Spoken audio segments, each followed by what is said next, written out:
Ever get that feeling? Like Yeah. you're just bombarded with all this info on how to keep your organization, safe and sound. And you just wish someone would just cut to the chase and tell you what really matters. Oh, absolutely. I mean, it's so easy to get lost in all the potential threats and all the things that could go wrong. Exactly. Yeah. And that's exactly what we're doing today on the deep dive. We're going to cut through all the noise and figure out how to make some really smart, impactful risk mitigation investments.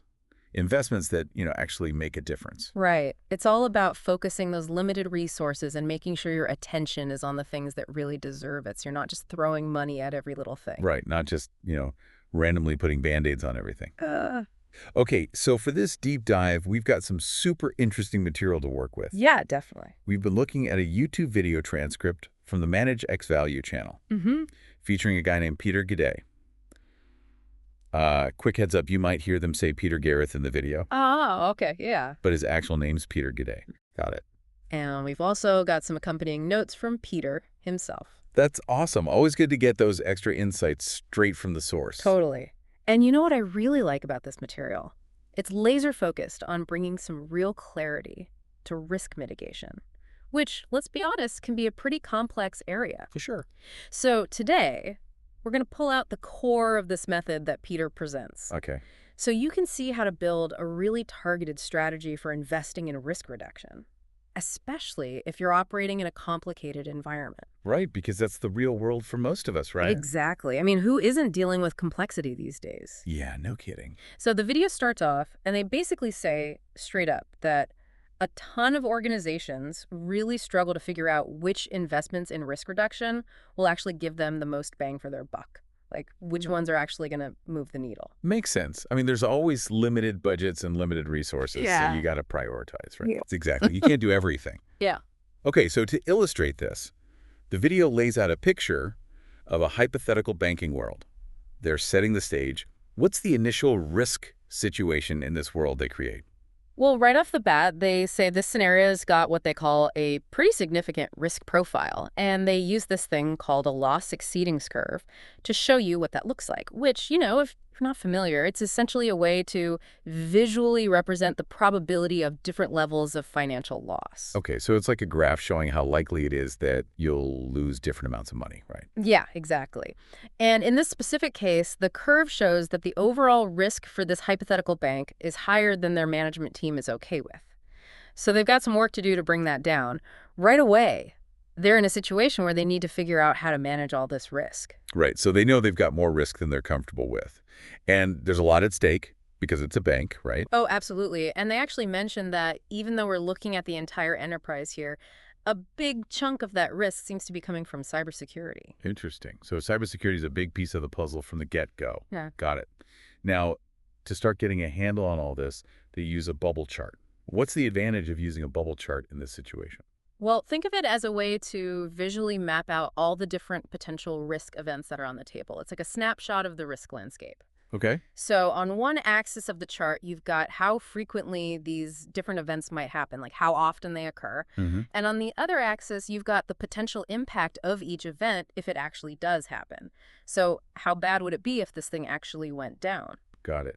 So one axis is frequency, the other is impact. And what about the bubbles themselves? Right. Well, the size of each bubble on the chart shows you the overall level of risk associated with that specific event. Okay. So bigger bubble means higher risk.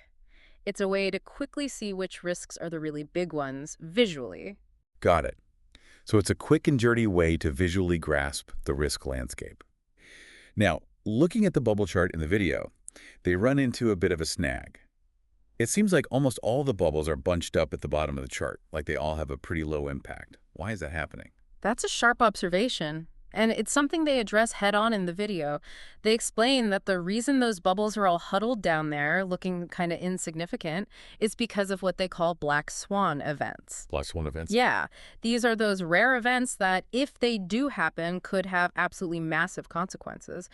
But the chance of them actually happening is really, really low. Oh, I see. So even though they're super unlikely, their potential impact is so huge that it's skewing the whole chart. Precisely. In this specific banking example, they point to things like a war write-off or a sudden bank run. These are things that, knock on wood, hopefully never happen. Yep. But if they did, they would be catastrophic. So on the chart, their extremely high potential impact is basically squashing all the other more common risks down towards the bottom, making it tough to see which of those more frequent risks are actually worth worrying about. So those black swans, even though they're rare, are kind of hogging the spotlight and making it hard to see the rest of the picture. Exactly. So how do they get around that? How do they filter out those black swans and get a clearer picture of the risks that are, more likely to actually happen? They just take them out of the analysis for the time being. Oh, interesting. Just temporarily remove them. Yep. They eliminate the war write-off and the bank run from the data set. And when they do that, the scale on the chart readjusts, and suddenly all those other risk events become much more visible. Oh, I see. So now you can actually compare them and see which ones are the big ones relative to each other. Exactly. It's like taking off a pair of really dark sunglasses. Suddenly you can see all the details you were missing before. Makes sense.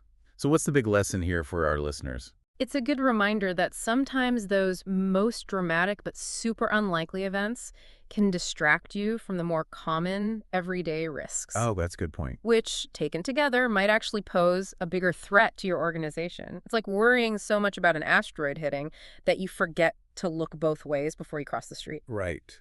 Love that analogy. Yeah. Okay, so once they've taken out those black swan events, what are the main risks that pop out? What jumps out as the stuff that needs immediate attention? Well, once those are out of the way, it becomes pretty clear that the biggest risk categories have to do with data loss. Specifically, the loss of high-sensitivity investment client data and the loss of high-sensitivity consumer client data. So anything having to do with sensitive client info. Yeah, exactly. And it's interesting because while the risk event itself, data loss, is the same, it's popping up across different parts of the bank, different business units, different reporting units. Got it. So it's not just one department that's got a problem, it's more systemic. Right. Okay, so even at this early stage, we're already getting some clues about where the real trouble spots might be. And for someone who's just trying to get a handle on what really matters, this already gives them a pretty good starting point, right? Absolutely. You can immediately start focusing your attention in a particular direction. Now, to make sure they're on the right track, they bring in another type of chart, candle charts. What's the thinking behind adding those to the mix? Think of the candle charts as a way to double-check the findings from the bubble chart, like a validation step. Okay. They're basically taking the same data and looking at it from a slightly different angle, ranking the risks based on different aspects of the risk model. Interesting. So it's another way of slicing and dicing the data. Exactly. And when they look at the candle charts, focusing specifically on the risk event dimension, it backs up what they saw in the adjusted bubble chart. Loss of high-sensitivity investment client data is still the biggest risk, and loss of high-sensitivity consumer client data is still number 2. So they're getting consistent results from different perspectives, which increases their confidence, right? Precisely. It's always good to have that confirmation. Makes you feel like you're on solid ground. Totally. Now, for those of us who haven't spent our lives staring at candle charts, how do we actually interpret them? What are we looking for when we see one of these things? Okay, so imagine a candle, right, with the wider part in the middle and then the thinner wicks at the top and bottom. Yep, got it. That wider part of the candle is showing you the range of potential losses that are most likely to occur. It's based on simulations, so they're running the numbers, looking at a bunch of different scenarios, and that wide part is essentially showing you the typical range of outcomes. Usually it's the range between the 5th and 95th percentile of potential losses. Okay. So that gives you a sense of what's most probable, the most likely scenario. What about those thinner wicks? The wicks represent the extremes, the outliers. The top wick shows you the absolute maximum loss they observed in all those simulations, and the bottom wick shows you the minimum. Got it. So the whole candle gives you a sense of the entire possible spread of outcomes. Exactly. It's like a visual summary of all the different ways things could play out. And one interesting thing they highlight in the video is that for high-sensitivity investment client data, there's what they call a long-tail risk. Long-tail risk. What does that mean? It means there's a small chance of those really huge losses happening, like way out on the tail end of the probability curve. Even though those extreme losses are less likely, they're still possible, and they could be devastating. So even though those extreme scenarios are less likely, there's still something to be mindful of, Right, right? definitely. You don't want to ignore them completely. You got to have at least some plan in place in case things go really south. Right. Better safe than sorry. Okay, so the candle charts are giving us a deeper understanding of not just the most likely outcomes, but also those extreme possibilities. Now, around this point, we start to get some early hints that cybersecurity might be a particular area of concern. Yeah, that's when things start to get really interesting. What are some of those early warning signs that point to cybersecurity as a potential weak spot? When they look at the candle chart analysis from the perspective of attack surfaces, which are essentially all the different ways an attacker might try to break into the system, Right.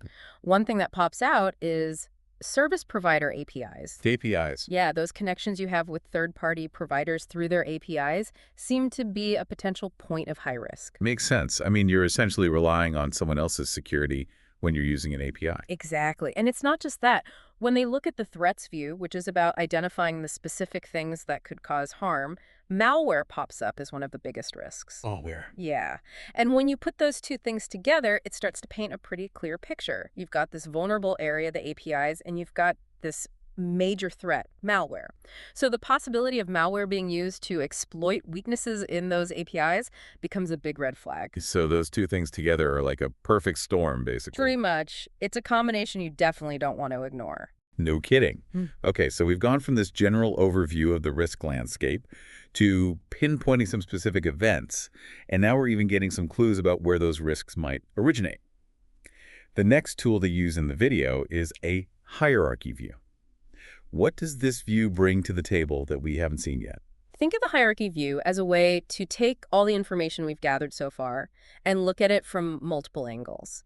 It's like taking the total amount of risk we've been talking about and breaking it down across different dimensions of the organization. Okay. So instead of just seeing data loss, now you can start to see where in the organization that data loss is most likely to happen, how it might happen, and who or what might be behind it. So it's getting much more granular and specific. Exactly. It's about adding layers of detail and understanding the relationships between different factors. Okay. So what are some of the specific dimensions they use to break down the risk in this hierarchy view? Well, there are a bunch of them, actually. They look at things like the different organization units, which are essentially the different departments or sections of the business. Oh. They look at the specific risk events, of course, which are the things we're trying to prevent. Right. They look at the potential impacts of those events, like how bad would it be if this actually happened. Mm-hmm. They look at the threat actions that could cause those events, so the specific steps an attacker might take. Yeah. They look at the attack surfaces that might be targeted, which we've already talked about a bit. Right, the weak points. Exactly. And finally, they look at the potential threat actors, so who or what might be behind these attacks. Got it. So it's a very comprehensive and multidimensional view. Yeah, it's designed to give you a really complete picture of the risk landscape. Mm. And the key for our listeners is that by looking at risk from all these different angles, you can start to see how things that might seem totally separate are actually connected. Mm-hmm. So it's about understanding the big picture and how all the pieces fit together. How does this help us make better decisions about where to invest in risk reduction? Well, by seeing the connections and relationships between all these different factors, you can start to prioritize much more effectively.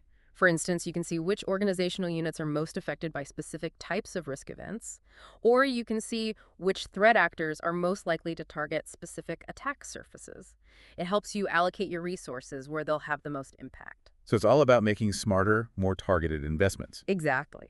And in the video's example, what specific insights do they glean from this hierarchy view? What are the big takeaways for us? The hierarchy view basically confirms and expands upon some of the earlier signals we saw. It shows that a really big chunk of the overall risk is coming from IT security threats. No surprise there, right? Not really. I mean, cybersecurity is a huge issue for pretty much everyone these days. Totally. And when they dig deeper into IT security, malware and phishing campaigns emerge as the main drivers of that risk. So those are the big bad guys, the main culprits. Pretty much. And then when they look at attack surfaces, the digital infrastructure, no surprise, is the most significant one. But within that, service provider APIs are still a major red flag. So again, this reinforces what we saw earlier with the Campbell charts. APIs are a weak spot. Exactly. So we're starting to get a pretty clear picture here. Digital security, especially the threat of malware exploiting service provider APIs, is a huge area of concern. And for our listeners, this is all about getting that deep understanding without getting bogged down in a million details. It's about seeing where the biggest concentrations of risk are. Right. Now, the analysis seems to be really zeroing in on this combination of malware and service provider APIs. Why is this particular pairing such a big deal? It's all about focusing on where the evidence leads. We've seen through multiple lexes that malware is a major threat, and we've seen that service provider APIs are a vulnerable point of entry. Put those two things together, and you've got a very real possibility of a successful attack. So it's not just that malware is bad, and it's not just that APIs are vulnerable. It's the fact that those two things are converging. Exactly. And the video makes the point that you can look at this from a couple of different angles. You can look at it as a cybersecurity issue because of the malware threat, or you can look at it as a third-party risk issue because you're relying on external providers and their security practices. It's like a double whammy. Pretty much. Okay, so we've identified this major risk area where the defenses are potentially weak. The next thing they talk about is looking at the risk inventory. What kind of info does this give us? Think of the risk inventory as a more detailed breakdown of all the specific risk scenarios that have been identified and analyzed. It's like taking all those possibilities we've been talking about and putting numbers to them. And in their example, they highlight that out of 1,000 total risk scenarios they've analyzed, 126 of them are specifically about malware targeting service provider APIs. So it's not just that this is a potential problem, it's a problem that shows up over and over again in their analysis. Wow, so it's a pretty significant chunk of the overall risk. Oh, definitely. And that's what makes it such a high priority for mitigation. Okay, so now we're getting very specific. We know exactly what the problem is, and we know how often it pops up in their analysis. Yeah. The next piece of the puzzle they introduce is the concept of capabilities. And they talk about both proactive and reactive capabilities. What are those, and how do they help us figure out where to invest? Okay, so capabilities are basically all the things your organization has in place to deal with risks. Okay. Proactive capabilities are the things you do to try to prevent bad things from happening in the first place. Think of things like security awareness training for your employees so they don't fall for phishing scams, or intrusion prevention systems that block malicious activity before it can even reach your network. Got it. So it's about being proactive, getting ahead of the game. What about reactive capabilities? Reactive capabilities are the things you have in place to minimize the damage. Something bad does happen. So think of things like your incident response plan, your data recovery procedures. Right, your damage control. Exactly. It's about being prepared for when things go wrong. Okay, so proactive is about prevention. Reactive is about damage control. Yep. Now, how do these capabilities relate to the specific risk of malware targeting service provider APIs? That's where things get really interesting. When they look at the data, they find that the organization actually does have some proactive capabilities that could help protect against this threat. Okay. But here's the catch. The strength of those capabilities is often really weak, specifically at that service provider API attack surface. So even though they've got some things in place, those things might not be very effective at stopping malware from coming in through that particular route. So it's not enough to just have the capabilities. They have to be strong enough in the right places to actually do their job. Exactly. It's like having a really strong lock on your front door, but leaving your back door wide open. It doesn't really matter how good your front door lock is if someone can just walk in through the back. Perfect analogy. So the goal then is to figure out how to beef up those proactive capabilities specifically where they're needed most. Precisely. And in some cases, they might even find that there are NO reactive capabilities in place for certain areas, meaning if an attack were successful, they'd be totally caught with their pants down. Well, that's not good. Not at all. So the big takeaway here is that this specific risk we've been talking about, malware getting in through those service provider APIs, is a really significant chunk of the overall risk for this entire organization. Right. It's not just some minor issue. It's one of the big ones. Exactly. Which is why it's worth investing in some serious mitigation efforts. Okay, so we've identified a major risk area where the defenses aren't strong enough. Now we get to the heart of the matter. Figuring out a targeted investment to address this problem. What specific investment do they propose in the video based on all this analysis? Okay, so based on everything we've seen, the specific investment they recommend is a third-party API security program against malware. Okay, makes sense. It's directly addressing the problem they've identified. All right. And they suggest that the Chief Security Officer, CSO, might be the right person to own this program, even though it involves third-party risk, which you might traditionally think would fall under someone else's purview. Interesting.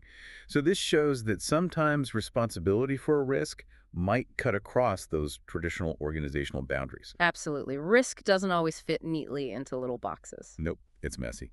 Now, when you're planning an investment like this, what are the essential things you need to define to make it a clear and actionable plan? Okay, so there are a few key ingredients here. First, you need a really clear, concise description of the work that needs to be done. What are we actually going to DO to make this happen? Then you need to figure out who's going to be responsible for making sure it all gets done. The owner. Right. Someone needs to be accountable. Exactly. Then you need to figure out if this is a must-do or a nice-to-have. Is this a mandatory investment, or is there some wiggle room? Got it. And then you got to figure out if there are any dependencies. Like, are there other projects or investments that need to happen before this one can get off the ground? Uh-huh. And finally, you need a detailed breakdown of all the resources that are going to be required, including the financial costs to set up and run the program, as well as the technical staff hours that'll be needed for implementation and maintenance. So it's like a business plan for risk reduction. Pretty much. You got to treat it like any other important investment. Totally. So back to this specific investment, the third-party API security program. What's the main goal? What are they hoping to achieve with this? The primary goal is to significantly increase the strength of their protective measures on those service provider APIs, and to make sure those measures are effective against malware specifically. It's about making sure they've got the right defenses in place and that those defenses are strong enough to actually do their job. Right. So it's targeted, it's specific. Exactly. Now, there are tons of different security tools and processes out there.